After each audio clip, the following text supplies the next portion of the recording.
it's kind of crazy, but you can construct a grammatically flawless English sentence like perfect verb tense, impeccable vocabulary, completely mathematically correct, and still be perceived as just incredibly rude. Oh, yeah, absolutely. It's a fascinating and honestly a really frustrating phenomenon for so many people. Right, because you step out into the real world, you use that perfect sentence, and the person you were talking to looks, well, offended. And suddenly you realize that having perfect grammar is actually a bit of a conversational minefield. It really is. I mean, it's one of the most common hurdles when mastering a language. You followed all the textbook rules, but the social reaction is just completely wrong. Yeah. And that happens because politeness in English isn't just about tossing a please or a thank you at the end of a sentence. It's, an entirely different complex system of softening language. Which is exactly what we are decoding today. So, welcome to the deep dive, everyone. We are thrilled you're joining us. We really are. We're going to take things at a nice, comfortable pace today and just explore the hidden sociolinguistic rules of English politeness. Our mission here is to figure out why direct translation often fails and how you can navigate these unspoken rules so you never accidentally sound blunt or aggressive. And to really understand this, we have to look at the psychology behind it first. In English-speaking cultures, particularly American, British, and Australian, there is this really deep-seated cultural value placed on personal autonomy. Autonomy. Right. In sociolinguistics, this is often tied to a concept called negative face, which sounds bad, but it's really just the universal human desire not to be imposed upon, to feel like you have free will. Oh, I see. So when you give a direct command, you are essentially infringing on their autonomy. Yeah. You're taking away their choice. Exactly. The fundamental rule of English politeness is that indirectness equals politeness. Directness feels like a command. It feels like you are stripping away the other person's agency.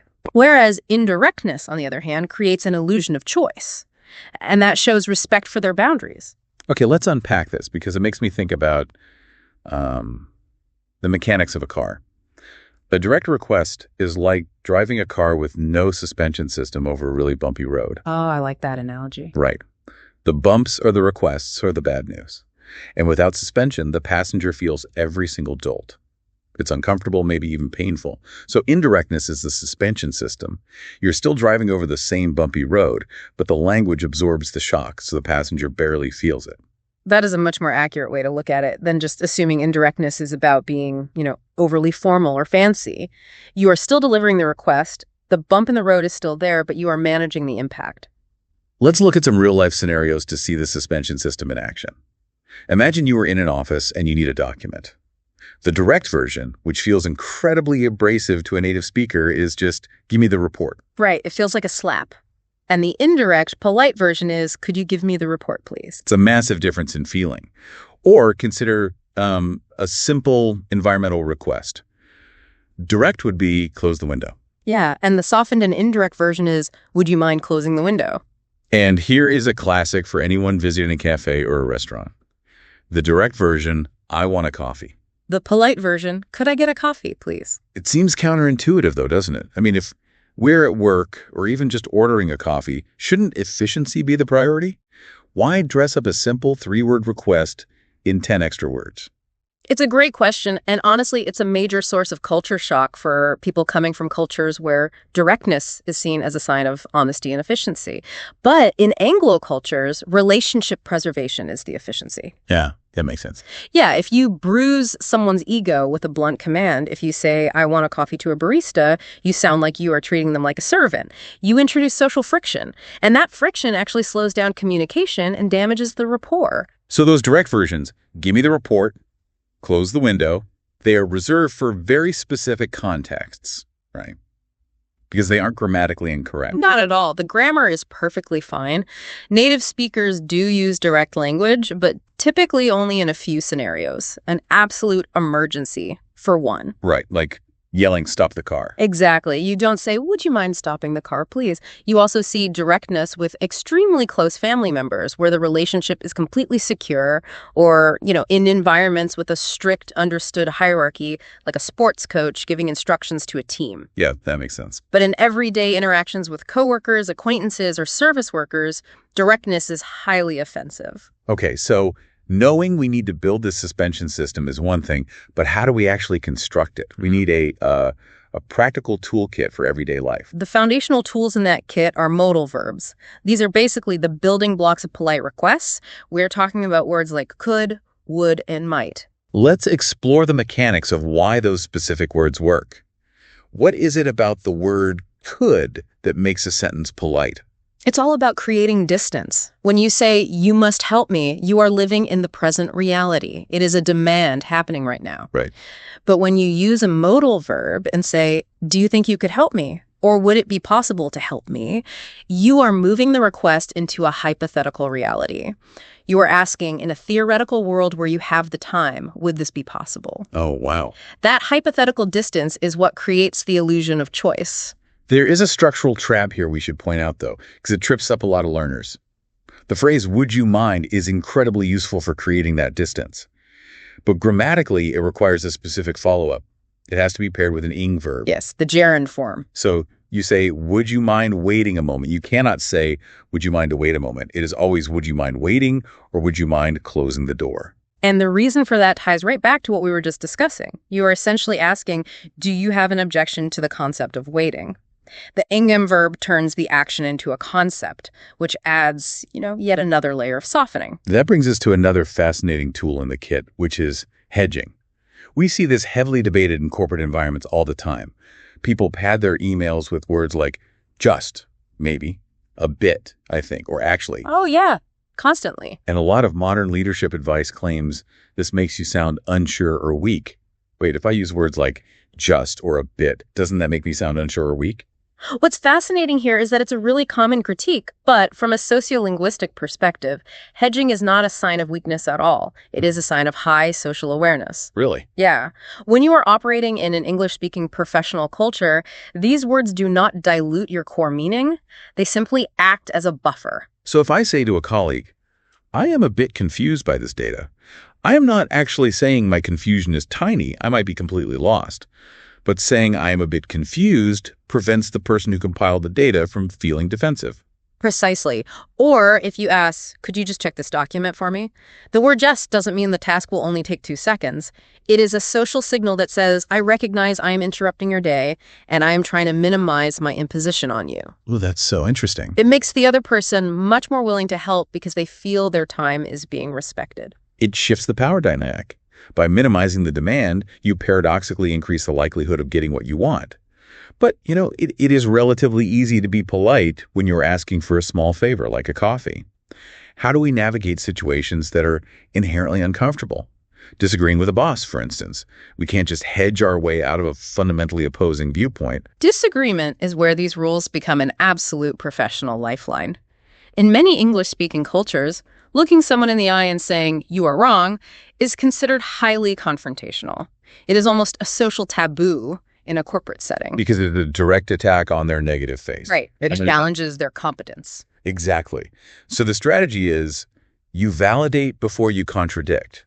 You have to actively acknowledge the value of their perspective before you introduce your own. It is like knocking before entering someone's office. You wouldn't just kick the door open and start shouting your ideas. You knock, you wait for them to acknowledge you, and then you step into their space. Acknowledging their opinion is basically the intellectual version of knocking on the door. I love that. Yes, it preserves their status. Practically speaking, instead of saying, I disagree, you might start with, I see what you mean, but, or. That is a fair point, although. Or even asking for permission to disagree. Right, like, sorry, can I push back on that a little? Oh, yeah. You are signaling friction, but you are doing it collaboratively. It turns a potential argument into a shared exploration of ideas. And a similar softening applies to delivering bad news, too. You frame the negative information as something that causes you personal regret. Using words like, unfortunately, or, I'm so sorry, but. Right. Even if the issue is just a minor scheduling conflict, expressing regret really softens the blow. There is a phrase commonly used for bad news, especially in British English, that can be quite confusing for learners, and that's, I'm afraid. As in, I'm afraid I can't make the meeting today. To be clear, the person is not expressing literal terror, right? It's just a softening mechanism. Yes, it has absolutely nothing to do with fear. I'm afraid simply translates to, I'm sorry to say, it's just sociolinguistic padding that prepares the listener for a negative statement. Here's where it gets really interesting, though. Let's put all of this into a real-world crucible. Imagine you have to ask a coworker to redo a section of a project they just submitted. This is notoriously tricky because you have to deliver criticism and assign more work simultaneously. The blunt, direct version would be, this isn't right, you need to fix it and send it back today. Oof. Yeah, if you send that message, you are going to create immediate defensiveness. The work might get done, sure, but the working relationship will absolutely suffer. Right. Now let's look at how a native speaker naturally layers politeness tools to achieve the exact same result. The polite version would be, hey, thanks for sending this over. I think there might be a couple of small things to tweak. Would you be able to take another look when you get a chance? No rush. Just need it back by today if possible. It is a masterclass in softening. Let's break down the layers of that. Okay, first, validation. Thanks for sending this over. You acknowledge their effort right off the bat. Then, the hedging. I think there might be a couple of small things to tweak. You are minimizing the criticism so it doesn't feel like a personal failure. Then, you use the modal verb to create distance. Would you be able to take another look? You aren't commanding them, you are asking about their capacity. And finally, minimizing the urgency while still setting the deadline. No rush, just need it back by today if possible. The irony is, the deadline is still today. The requirement to fix the work is exactly the same. But the emotional impact on the receiver is just night and day. You preserve the relationship while still getting the job done. But there is a catch. You can memorize all of these perfect, softened phrases, but if your mechanical delivery is off, the entire system completely collapses. Oh, let's talk about the physical delivery. Because even a word like please, which we are taught is the magic polite word, has unspoken rules. Where you place it in a sentence actually changes its meaning. It really does. While it might seem logical to put please at the very front of a request, placing it at the end of a sentence sounds much more natural and polite. So, saying please send the file today feels different than could you send the file today, please? Why is that? Well, putting please at the absolute beginning of a sentence can carry a tone of impatience. It often sounds like a strict parent or a teacher who is losing their temper. Please sit down, please be quiet. It functions almost like an imperative command. Oh, I totally hear that. But when you put it at the end, could you send the file today, please? It acts as a gentle, cooperative addition to a question. It is such a subtle shift. But the psychological impact is huge. Right. And we can't talk about delivery without talking about tone of voice. Yeah. You could use all the modals and hedging in the world, but if your voice is flat, what happens? A flat, monotone delivery will sabotage your polite vocabulary. If you say, would you mind closing the window, with a rigid rhythm, those polite words suddenly scan as intense sarcasm or suppressed anger. You sound like a robot that is about to explode. Exactly. In English, friendliness is conveyed through the melody of the voice. When you are using a question as a polite request, the pitch of your voice needs to rise slightly at the very end. It should sound light and inquiring. There is also the element of pacing, right? Rushing through a polite request makes it sound like a demand.